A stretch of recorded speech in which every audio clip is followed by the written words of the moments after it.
políticos fizeram uma meia reforma política, mas mudanças administrativas já foram tomadas, afetando o funcionamento da Justiça Eleitoral por meio do rezoneamento. O que vem a ser essa medida, seus efeitos sobre o trabalho de juízes e promotores e principalmente sobre o eleitorado a um ano das eleições?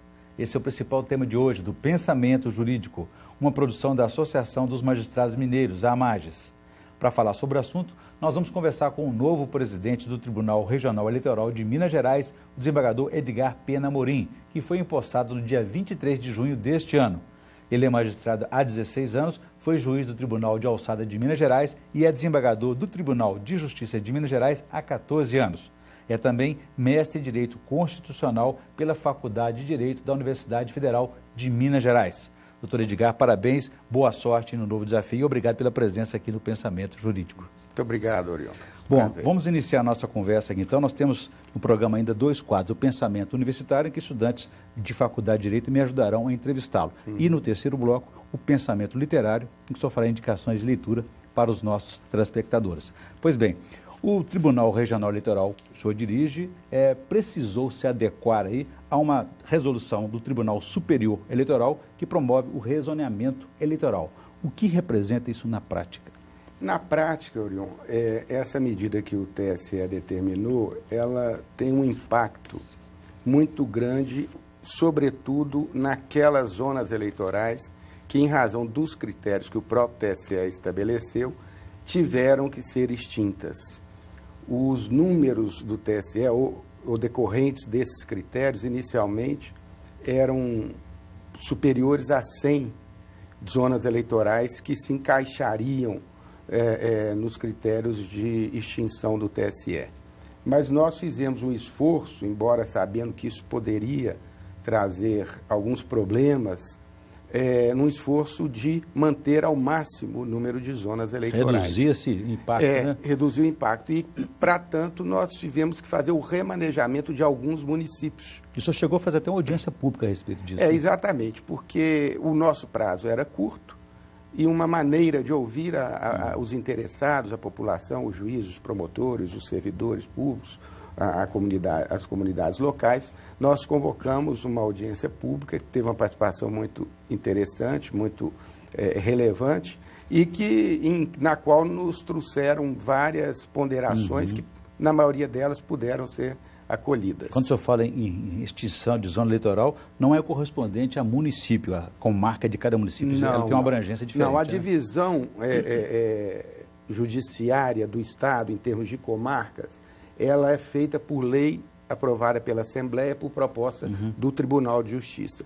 O rezoneamento é a forma de organização da Justiça Eleitoral. Nem sempre coincide o território da comarca com o território da zona eleitoral. Entendi. E, normalmente, ela alcança mais de um município. Mais de um município, né? Agora, quais foram os critérios que nortearam essa mudança? Tem relação com o número de eleitores, por exemplo? Exatamente. O TSE fixou na sua resolução o critério de número mínimo de eleitores conforme a densidade eleitoral daqueles municípios agregados. Então, há faixas de 17 mil, 20 mil, 25 mil como mínimos para se manter uma zona eleitoral.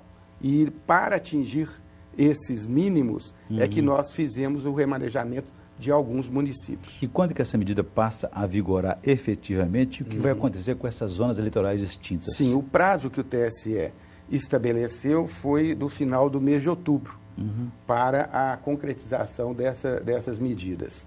E quanto aos efeitos o que acontecerá com o cartório eleitoral, onde terá havido extinção, ele se transforma num posto de atendimento até 2018 com a mesma estrutura de servidores atual, porque estaremos aguardando o TSE fixar os critérios de lotação de servidores, etc., e atendendo da mesma maneira o eleitorado que ali, aquela zona estava vinculado. Ao final, quantas então foram extintas? Foram extintas de mais de 100 possíveis, 45 em Minas Gerais. Conseguimos reduzir bastante o impacto negativo de extinção. Agora, ao final, ou ao princípio, né, essa medida foi adotada por uma questão de economia ou de gestão administrativa, buscando racionalizar, enfim, melhorar a qualidade do serviço ou corrigir distorções, por exemplo? Eu penso, se a gente verificar as motivações que o TSE estabeleceu ou declinou, seria de uma racionalização administrativa e uma redução de custo. Na prática, nós estamos vendo que, em termos de custo a curto prazo, não é relevante o que se terá reduzido. É possível que a médio e longo prazo, com uma reestruturação da Justiça Eleitoral com vistas a atender o que a lei determina, que agora ela vai expedir o documento único, chamado documento único, que é Identificação Civil Nacional, aquele documento é outra que vai... função, né? É outra função que a Justiça Eleitoral recebe.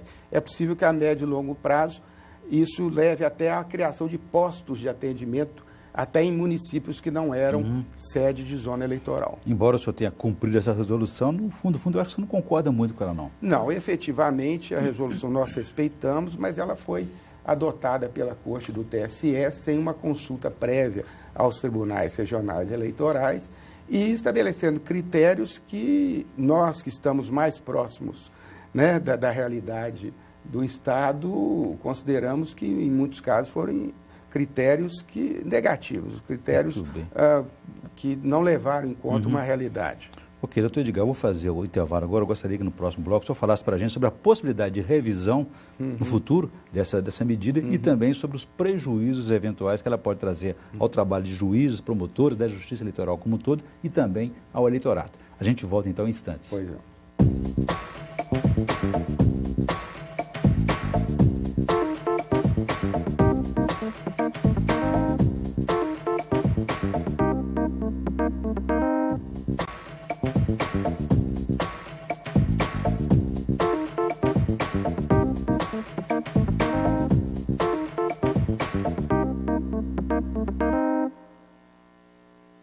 Estamos de volta com o Pensamento Jurídico, uma produção da Amages. Participe de nosso programa pelo e-mail pensamento@amages.com.br. Hoje estamos discutindo sobre as medidas adotadas na Justiça Eleitoral de rezoneamento e extinção de zonas eleitorais. O nosso entrevistado é o presidente, o novo presidente do Tribunal Regional Eleitoral de Minas Gerais, desembargador Edgar Pena Amorim. Doutor Edgar, deixei para o senhor duas questões para o senhor no bloco anterior a respeito dessa medida de rezoneamento que extinguiu, só em Minas Gerais, 45 zonas eleitorais. Essa medida, caso não funcione, já que o senhor a considera negativa, ela pode ser revista?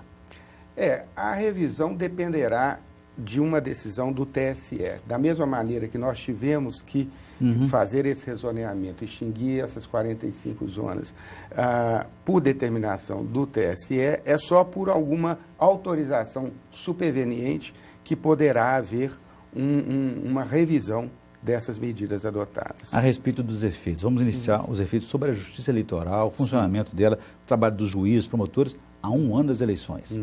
Pois é, a gente sabe que a Justiça Eleitoral ela trabalha basicamente em dois setores. No setor administrativo, que é a organização das eleições, que é o cadastramento do eleitorado, a revisão do eleitorado eventualmente, como estamos fazendo com a biometria agora, e outras medidas que dizem respeito ao funcionamento normal ali do dia a dia. E o setor jurisdicional, que se concentra mais no período eleitoral, ou nos períodos eleitorais. Então, nós temos as eleições gerais, em 2018, e teremos em 2020 as eleições municipais. Como este rezoneamento estará impactando, em primeiro lugar, as eleições gerais, a função jurisdicional no interior, nas zonas do interior, ela é menor, porque as eleições para deputado estadual, federal, senador e governador, elas são centralizadas em Belo Horizonte, no TRE, onde se faz o registro, onde se controla a propaganda em geral. Então, o impacto imediato em 2018, ele não será tão sentido, porque o juiz eleitoral, o chefe do cartório, lá na zona eleitoral, eles têm uma função precípua de fiscalização, de poder de polícia de propaganda, e o que é muito diluído. Porque nessa zona eleitoral que vai ser extinta, virá posto de atendimento, deixa de existir um juiz eleitoral e um promotor eleitoral. Exatamente. Com isso, só na zona eleitoral para onde essa extinta, os municípios tiverem se deslocado, é que haverá o juiz e o promotor. O TSE até sinalizou com a possibilidade, por 2 meses, na época das eleições, colocar juízes e promotores cooperadores. Mas nós antevemos que para eleições municipais isso não será suficiente, dada a distância que em muitos casos haverá dos municípios e da sede do cartório eleitoral. Ok, daqui a pouquinho o senhor fala sobre os efeitos sobre o eleitorado. Tá. Eu gostaria de ampliar o nosso debate, convidando para a nossa entrevista os estudantes da Faculdade de Direito do Centro Universitário BH. Por favor, primeira pergunta.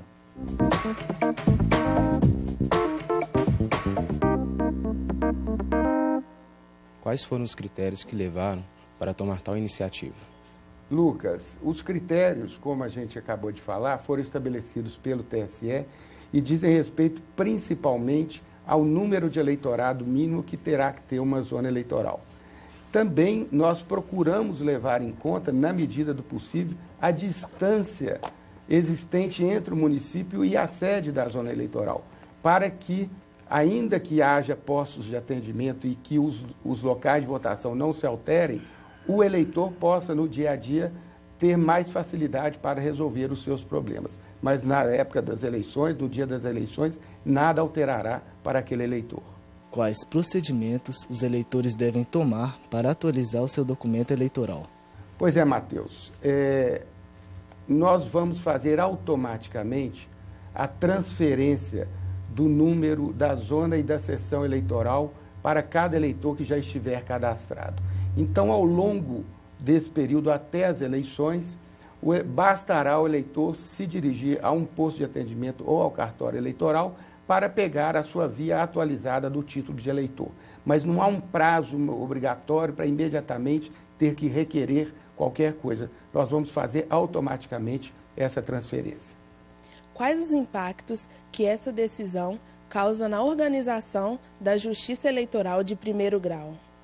Os impactos, Gabriela, são grandes, porque você imagina que uma cidade onde tinha uma zona eleitoral que abrangia vários municípios, havia ali, então, um cartório eleitoral com um número de servidores aptos a atender todas as necessidades, não apenas do eleitor, mas dos partidos políticos, dos candidatos na época de eleições, e isso permitia ali uma acessibilidade maior às questões da justiça eleitoral, principalmente ao magistrado, ao juiz eleitoral e ao promotor. Agora, aquelas cidades que deixaram de ser zonas eleitorais, elas vão ter uma maior dificuldade nesse aspecto. Mas, repito, quanto ao atendimento pessoal do eleitor para as suas questões do dia a dia, esse impacto não haverá ou será mínimo, porque os postos de atendimento permanecerão no lugar das zonas eleitorais. Ok, muito bem. Agradecer então a participação dos estudantes da Faculdade de Direito do Centro Universitário UniBH. Pegando uma carona na resposta que o senhor já adiantou para o Lucas aí, a respeito do efeito sobre o eleitorado. O eleitor terá que se deslocar mais do que já faz para poder votar no dia da eleição? Mudar de cidade, por exemplo? Não, absolutamente. Os locais de votação permanecerão os mesmos. O atendimento dele, por exemplo, quando ele for buscar a nova via do título eleitoral, já com a nova sessão, porque muda o número da sessão, mas não muda o local de votação. Sim. Né? Muda o número da zona eleitoral, mas não muda o local de votação. Ele não precisa mudar isso antes do voto, não? Não, isso ele, até as eleições do ano que vem, ele terá a oportunidade de buscar o seu título atualizado. Mas o local de votação é o mesmo. E não precisa, para votar, ele não precisa desse título novo, não? Não, ele precisará. Até as eleições de 2018, ele terá esse prazo de cerca de um ano para poder buscar esse título de eleitor no local onde hoje ele buscava ou no posto de atendimento que for criado. Levando-se em conta, doutor Edgar, o senhor estava falando das dificuldades, dos obstáculos e dos impactos que isso será criado em função dessa medida, né? Quer dizer, essas dificuldades criadas aí, o senhor acha que Minas Gerais tem um estado praticamente continental, tem 853 municípios, 300 comarcas, aí, em média, 300 comarcas, quer dizer, particularmente para Minas Gerais, o impacto é maior? Sem dúvida nenhuma que é maior, do ponto de vista social, do ponto de vista político e cultural, o impacto é maior, porque a nossa realidade, como você falou, chamou o estado continental, né, a dimensão é muito grande e, sobretudo, ele é multifacetário, quer dizer, as realidades regionais, locais são muito diferentes. Nós temos, por exemplo, o município de São Roque de Minas, que é um município, uma zona eleitoral, mas uma realidade geográfica complexa e que, infelizmente, tivemos que extinguir. Muito bem, doutor Edgar, vou fazer um novo intervalo. Gostaria que no próximo bloco o senhor falasse de outros desafios que o senhor tem em frente aí ao Tribunal Regional Eleitoral, na gestão que termina no ano que vem ainda, e também sobre as propostas aí de reformas políticas que os políticos estão tentando aprovar lá na Câmara dos Deputados. A gente volta então em instantes.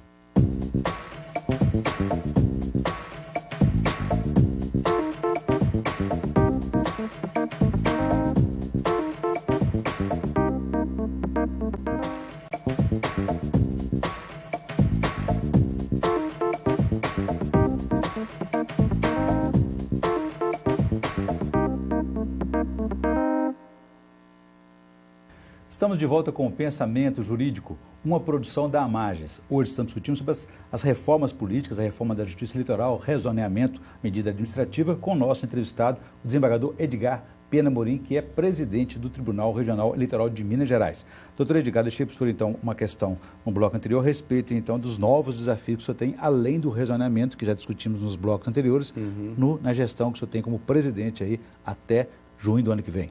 Exato. Nós estamos aí porque a nossa função ao longo do período pré-eleitoral é preparar as eleições. E nós preparamos, naturalmente, de acordo com a legislação que é aprovada um ano antes das eleições, até um ano antes das eleições.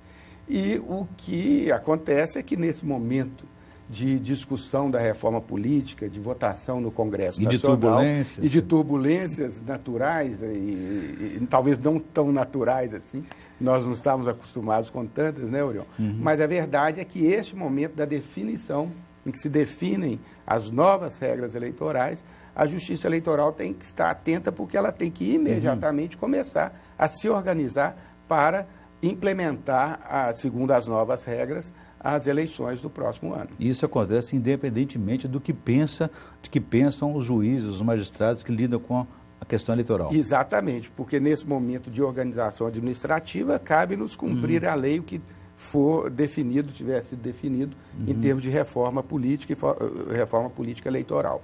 E a partir daí, quando do período eleitoral é que entra a Justiça Eleitoral, aí sim, não como organizadora, mas como julgadora, como apreciadora das questões jurisdicionais atinentes ao processo eleitoral. Então, a interpretação da lei eleitoral, do ponto de vista jurisdicional, ela vai se dar no curso e depois das eleições. Nós tivemos aí recentemente, estamos tendo sempre, porque a cada eleição tem uma nova legislação a respeito específica das eleições. Dessas mudanças todas que está aí, sempre buscando melhorias, mais desempenho, menos fraudes, enfim. A Justiça Eleitoral vai se adequando, mas a gente vê discussões como, por exemplo, aí, distrital misto, financiamento público, financiamento privado, enfim, existe um modelo ideal para se fazer uma eleição? Olha, eu acho difícil falar no modelo ideal, né? Nós acompanhamos aí a discussão da reforma política, até a Justiça Eleitoral foi chamada a participar de debates e verificamos que o grande problema que se colocou foi o problema do financiamento, a partir da decisão do Supremo Tribunal Federal, que vedou o financiamento por pessoa jurídica. Empresas, então, irreversivelmente não voltam a investir em campanhas, né? Até o momento que... Pelo contexto político. Exatamente, até o momento que o Supremo decidiu isso, a partir desse momento, o Congresso Nacional se viu, como nós estamos percebendo, num impasse, né? Como resolver o problema do financiamento de campanha sem a participação das doações das empresas. E, em consequência, as soluções que são levantadas, ou que foram levantadas como distritão e tal, vieram exatamente para buscar uma forma, ainda que provisória, de diminuição do custo de campanha. E o senhor acha correto essa mudança sempre ser feita, ser discutida num ambiente tão de turbulência política, uma coisa influencia na outra? Enfim, não se pensa a Justiça Eleitoral, não se pensa a eleição de maneira assim, isolada, solteira. Sempre busca essa influência. Eu quero me reeleger, vou buscar um meio mais fácil para chegar, me manter no poder. Eu acho que essa é uma constatação, né, não é minha, eu acho que isso é até do senso comum. O casuísmo da definição da realização do pleito, ele não é desejável, ele não é conveniente.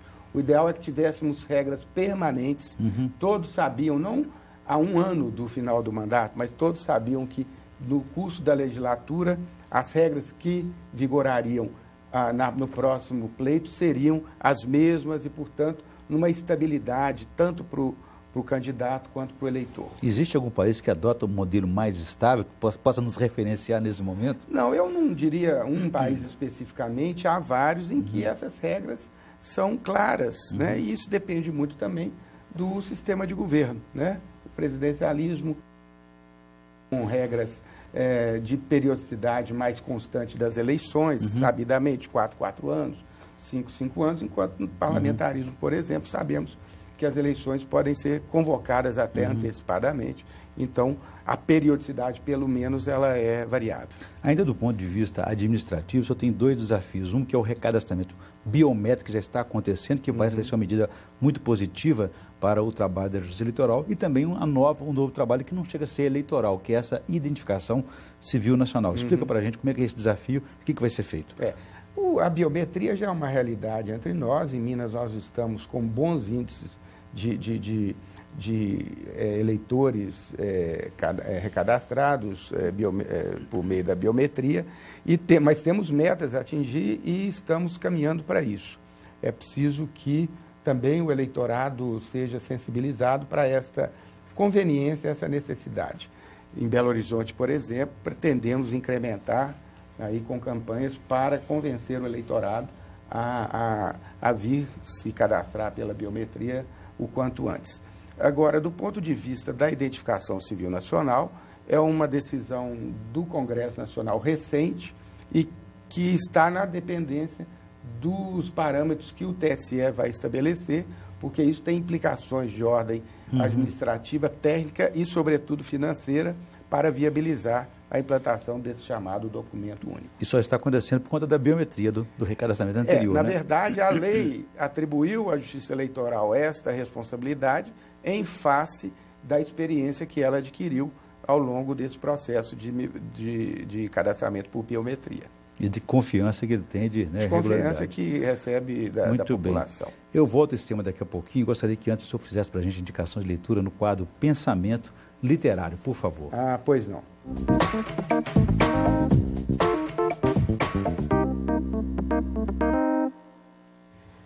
Orion, eu estou aqui sugerindo para os nossos telespectadores uma obra que me impactou muito quando eu comecei a lê-la, que é do professor Fábio Conder Comparato, e ela se chama Ética, e aborda, sob a ótica da ética, o direito, a moral e a religião no mundo moderno.